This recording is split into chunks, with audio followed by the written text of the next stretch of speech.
Hey friend, okay, in today's episode, we're talking about how to have more fun in your relationships. And boy, do we bring up some pretty fun and interesting ways that you can do that. Remember, you need to keep it spicy, okay?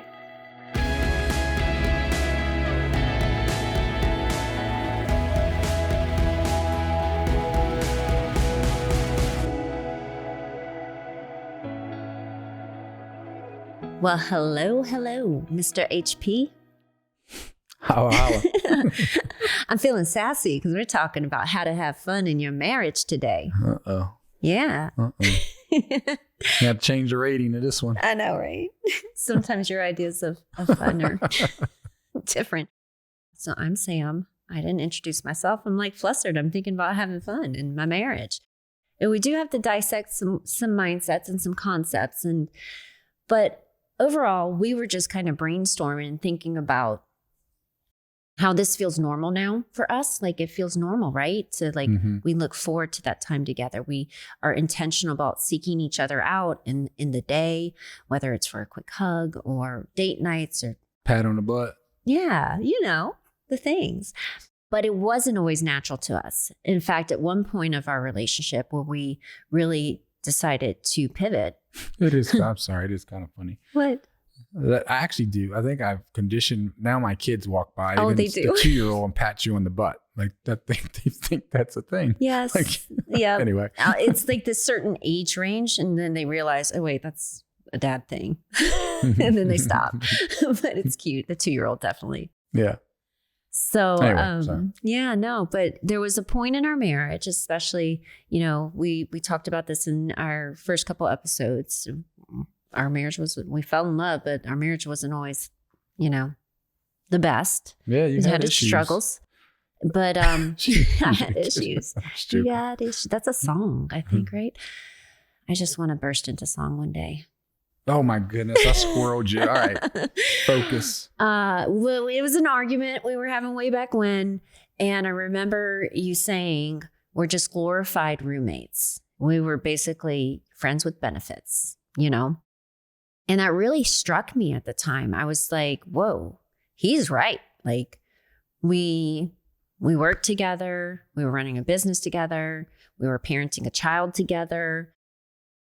We paid the bills, grocery shop, and cleaned the house. We were partners in life, but we certainly weren't we're checking off the boxes, dating each other. Yeah. And it struck me because I had fun with you. Like when we met and we were dating, I enjoyed your personality. I enjoyed your humor. I loved just doing nothing with you, even if we weren't talking, And I realized at that moment, I said, I want to feel like your girlfriend. You should tell the story of the first time we watched a movie and the crawfish joke. I think we told that story. Did we tell that story? I feel like, I don't know if we did, but that's hilarious. You should tell that story.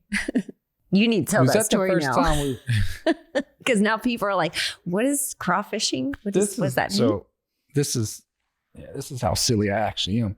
So most people who work with me, they see more serious side, more get the job done, movie to A to B. But actually, I'm pretty goofy. But I think it was on our first date. It was more like probably week 2. It wasn't first date. I know first date. It was like week 2. We were watching a movie, and I told her some kind of came up about tattoos and said, "Do you have a tattoo or something like that?" And I think you were like, "Yeah, whatever." And then and I told you, I was like, "Yeah, I got arms." She goes, "Where else?" I said, "Oh, I got a crawfish on my butt." On my butt cheek. And on my butt cheek. And you said, "No, you don't." We were dating for 2 weeks. I said, "Yeah, I do." Then I pulled my pants down. I said, "You see it?" She goes, "I don't see it." I said, "Oh, I must have crawled in the hole." I'm thinking this guy's showing me his butt cheek on the second week of dating him. It was kind of cute. So I figured if I didn't run you off on that one. It might have made me stay. So my childish ways, that was in my 20s. So my childish ways still exist. Yes. 20 years later. So, and at that point, I think we both wanted to bring that back out in each other. I think you liked spending time with me also before life got super serious. And we found things to fight over that were silly and all the things. Like everybody. So again, and several things, you kind of led the pack here, because one of the things that I had to overcome was I felt guilty about leaving the kids. Yeah. Mom guilt. Mom guilt is so crazy and so consuming. It's crazy. I felt guilty about leaving them at all. But the reality was, I realized too, is the time that I spent with you, growing our relationship, having fun together, would also come back into our home. I wanted our kids to see a mom and dad that were just madly be an in example love. of what a relationship, a thriving Yes. relationship should look like. Mm-hmm. Yeah. And we needed to foster that connection by being alone. Parents, you need to foster your connection by being alone. Yeah. So I thought you were awesome at that, but you also had to fight the financial part of that, right? Yeah. I mean, yeah, but we got creative. Mm-hmm. Yeah. Because and that's where some people's excuse is, oh, well, we just don't have the finances. And it was like, seriously, we talked about that in, I think, the first podcast. It's the experiences, right? Mm-hmm. It's that time alone. It's the connection. It's giving that relationship the space to uninterrupted conversations. Because, kids, as blessed as we are, they interrupt a lot in conversations. Which is fine, but it's giving that space. Sometimes it is. Sometimes you're just patient and you listen. And sometimes you teach your kids, hold that thought. Seriously, we make the joke about the subway, like $12 in a lakefront on a bench. I just seen that in my picture. I can picture that on the big live oaks. Yep. And on the lakefront. We visit that a lot. But $12 dates. So there's the things that we started doing when we didn't, we could create the time, because you can ask family, friends. You can do day dates. Also, there's times that's actually where something we like now. Remember, I said, well, why because don't we have more energy it? during the day. Yeah, because we're so disciplined in we're our not night people habits that we're just tired before 9 o'clock. Like getting in bed at 9 o'clock. So we're like, hey, once a month we need to do like a date thing, and it's different. And then there's just different things to do, and then there's a night date. Yeah. So. Overnights. Yeah. But before we had the financial ability and flexibility to just be like, hey, we'll go, what kind of date are we going to do? We'll do overnight. We're going to do a trip. We're going to do, this restaurant or that. It really simply started with just finding what little bit of time that we could take for each other to be with each other. There was also a time where it was like, we were like, we can't even justify right now even going to buy a Subway sandwich. Yeah. So we worked super hard. And this is also the benefit of surrounding yourself with wisdom too. I learned this from a mentor of ours in our business. And she's like, if it's important, you will get the kids to bed early. You will spend your whole day exhausting them. Maybe you take them to the pool if it's that time of the year. She's like, or maybe you just stay outside with them and you let them dig in the dirt and you play dress up and you do all the things. And then you get them so tired that you can get them to bed early. And then you lock your door. You get a glass of wine if you like a glass of wine. If you don't, whatever, get some water. I don't care. And you watch a movie together. Yeah. It's just prioritizing the time. So we did things like that. And creating the habit was... Well, we did a lot of fitness together too. Yep. So like our workouts, walking on a trailhead, running, that was time. And we found too, that's fun too, because when we work out together, also we're both kind of in our most inspired state. Yeah. It's scientific. It's endorphins. It's, so we have different conversations with each other, when we are being active together. And that, I would say, caveat, guys, girls, whoever is the more of the driver in the relationship, don't push your partner past what they say their level of comfort is, so you can actually enjoy that time together. Like, that's a big deal. If they're out there with you and they're trying, that's awesome. But yeah, fitness was one of them too. Yeah. For sure. Now we actually, at least twice a week, we work out more than that, but at least twice a week after workout, we actually have breakfast. Like you said, and we're inspired. So we're kind of like bouncing ideas, or some of it's like something we want to do with the kids, or just, so yeah, it's kind of interesting how it evolves, and it doesn't cost a lot of money. Yeah. And I love this about you too, because I'm a very kind of to-do type of person. Like, when I get in a routine, I'm like, stay in that routine. So sometimes like after the gym, I'm like, oh no, I got to go home. We got to start working. And you're like, we can take an hour to go get breakfast. Yeah. That little bit of pump on the brakes is it's actually ends up being exactly what I need in order to fill me up to go pour out into the other things, and vice versa. So I think that's really awesome. Another thing that helped us really just start enjoying our time together more and more and more to where we crave to do more things together is I think we figured out our love languages too. That doesn't cost anything. The book of 5 love languages is an awesome short read. And so we kind of figured out that mine is affirmation. Words mean so much to me, whereas you are definitely more of the quality time. And I was like, oh, okay. Duh.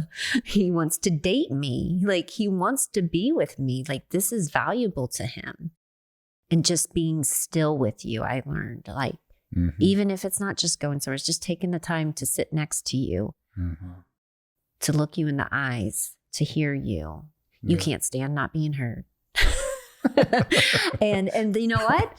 I love that I know that about you. Like now, instead of getting aggravated and trying to change that about you. Yeah. Like, meeting you where you're at. And that's something I want to do for you because I love you. Yeah. I mean, it takes work. You can't be lazy and have a great marriage. That's for sure. Like you really have to be back to the word curious. We spoke about that earlier.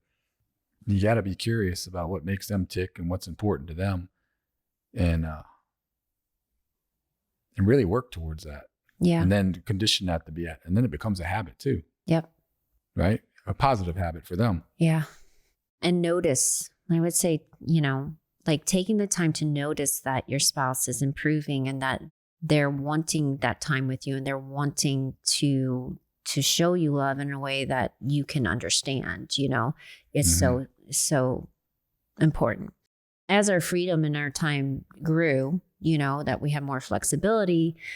I remember one day, so that can also help you dream. I remember there was a time where we were on one of our, I think it might've been our Subway sandwich type of date night, and I remember you saying, I want to get to the place where I can just tell you, pack an overnight bag, we're throwing it in the car and we're going to go take a night or 2 nights and just, just me and you and hang out. And so that was extra structural tension. The more time that we were spending to each other in just even the smallest of ways, the more that we wanted and the more that we wanted to veer out and say, hey, how can we just even have more fun together? Like, what could that look like in the future? Right. And what's required to create that? Yes. And we've been able to do that. We've been able to take our fun little couple overnight trips to Sedona and drive through I don't know if you would call it wine country there, but wine alley, wine row, or but it's fun, That's pretty. And I put my overnight bag in the back of the car, and and we rented this precious small like cabin overlooking Cathedral Rock and just all kinds of amazing things, and we just had the best 2 nights there. And it wasn't long, but it was so fulfilling, So there's those fun things like that too. I would say that a lot of being able to have fun in your marriage is also letting go of control, and that not everything has to be done together. Like we work together, we live together, we work out together, we do. And I love that most of the things that we do are done together. Like you're my best friend. There's times we don't work. I don't run half marathons. And no. Well, and that's what I'm saying. I'm lifting on Fridays and you're not lifting. Right. There's the things that we also, because we love each other. There's not a codependency in everything. We're both, as the Bible says, equally yoked, but we're still individuals. Yeah. And it's our individual strengths and interests that also make us a powerful couple, powerfully coupled, you know? So our individual interest in allowing your spouse to grow in that or to experience that can bring so much fruit back into your relationship. And seeing your spouse like fulfilled or like just alive and just joyful because they're walking in their natural calling or talent, or they're having an adventure that maybe isn't seem so fun to you, but is very important to them, is incredible.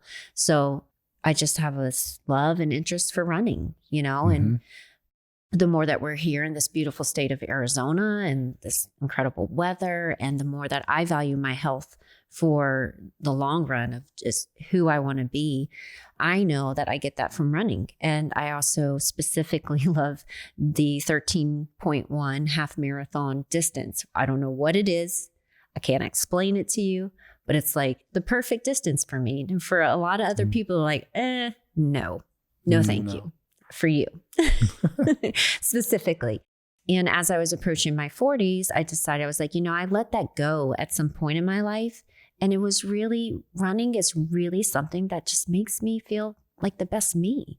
So I had set my goal of running a half marathon every month, not like an official race, but like here in our home. And that takes time and that takes planning. And that meant that, I'm running at least 2 to 3 days a week. Not all of those are long, but once a month on a weekend, usually on a Saturday, everyone gets up and they're like, "Where's mom?" "Oh, she's running for 2 hours." I love that you let go of that control and you let me be in that space, because I think you've seen that it helps me as an individual. It brings other good things into us. And we booked a trip to Sedona so I could go run an official half marathon there. Right. And that was not y'all's idea of fun necessarily. That was my interest. But because you cared about me, we did it. And I had the best time. I had such an incredible experience. But everybody had a good experience out of that too. Rented a house, had a pool. We got lost trying to find you. That's good. It's memories. So one of the things that for you to individually grow also is like you've started a mastermind recently where you're coaching with a small handful of, other men that have big goals in life and business. And I'm not a part of that. And that's fine.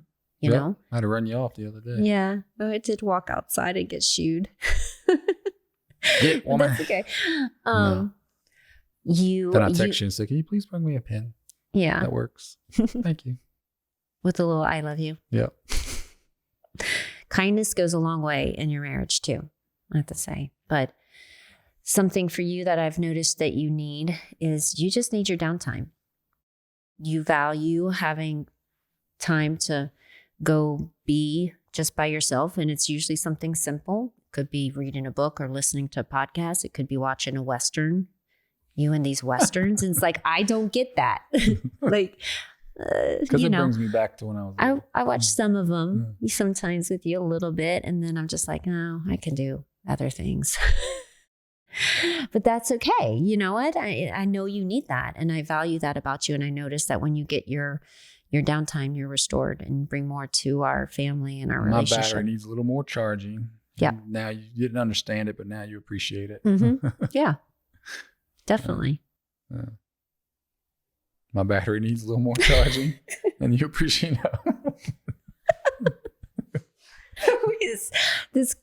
This could be the cue for lunch. I'm thinking about Subway sandwich right about now. He's like, he's talking about food. Actually, I don't think I've had Subway since I started making money. So probably about 7 years. Yeah. But it sounds delicious right now. Yeah. Some jalapenos, a little toasted. We have jalapenos in the kitchen. Man, I'm just telling you. We need food in this boy's belly. I had to just say this too. This is one last idea that I think you're going to hear a lot of couples. Like, first of all, I don't think there's just one right way. So I don't want people to get stressed about like, I have to have a date every single week and we can't talk business when we go on our date, when it's just us. We need to, if you can, or if you want, and you get fulfillment from that and it works, fine. But our equal interest is our business. Yeah. Like we enjoy working together, and that's a whole nother topic, how we got there, because that wasn't always the case. But we enjoy working together. We enjoy work. We like our work. Yeah. We like dreaming together. It's who we are.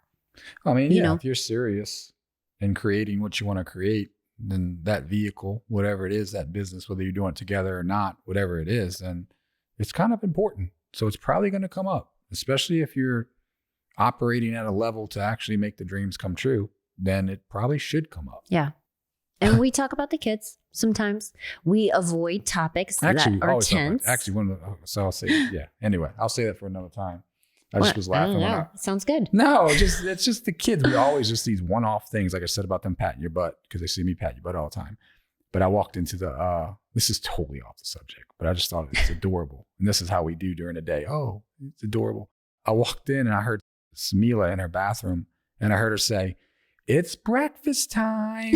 And I'm like, she's in her bathroom. This is our 10-year-old. Who is she talking to? And I walk in and she's closing the window, and there's a bird sitting on the sill eating birdseed. And I was wondering, I was like, this is this thing that's always tapping at the window. She's like Cinderella. It's breakfast time, and the birds come flying to the window. She's our one that wants to be a veterinarian, but I just think anyway, so that's what we do. That's the kind of thing we would talk about. If we're going to talk about our kids, we're not going to bring up tense topics unless it's urgent. And, you have to have, it's more of a meeting than a date. And then we're sitting on the back patio just now, and Luna, this wild dove that she nursed back to health, I know that's her. Almost drowned comes in our pool. And flies and walks like 5 feet from us. Yeah. It was like a rescue that she rescued, nursed back to health in 2 days and let go. Still comes and visits. Yeah. Anyway, that's the stuff that pops up. But that's a great point, because when you have so much joy and this equal connection in this certain thing together, you have this very equal connection in the kids that you created and the business you've created and the life that you're nurturing. Sure, talk about those things, you know? Yeah. Why wouldn't you? We don't do a weekly date night, but we make sure that we do at least once a month. And sometimes we do more, right? Yeah. But we found also for us and our lifestyle that if we forced the date night, leaving the house type of thing, also being that we work together all day long, we're with each other, we're a little exhausted. And we want date night for us, or dating each other, to be something that we get to and we're like, oh, I'm so ready for this date night. I'm so excited. We don't want it to feel forced. Yeah. But we do plan it to be regular. Thinking of it, we've actually canceled them before, where we had it scheduled and we're like, you know what? Let's just It just feels forced. Yeah. Yeah. I don't have the energy. You don't have the energy to go do all that. And then we cancel it. Yep. And then we stay home. And so. Pivot. Yep. Pivot. Find your flow, but do make it a priority. And I'm sure we're probably leaving something out, fun little things, but these have been the most pivotal milestones and turning points in our relationship. And it's the things that we keep coming back to, that we know keep our marriage fun, hot and sexy. Yep. All right. He's like, all right. So with that being said, friends, there you have it. How to have more fun in your relationships and your marriage, and just always date each other. Remember, your spouse, whether it's your wife or your husband, was once your boyfriend or your girlfriend. Keep it that way. Keep the spark alive. It's worth it.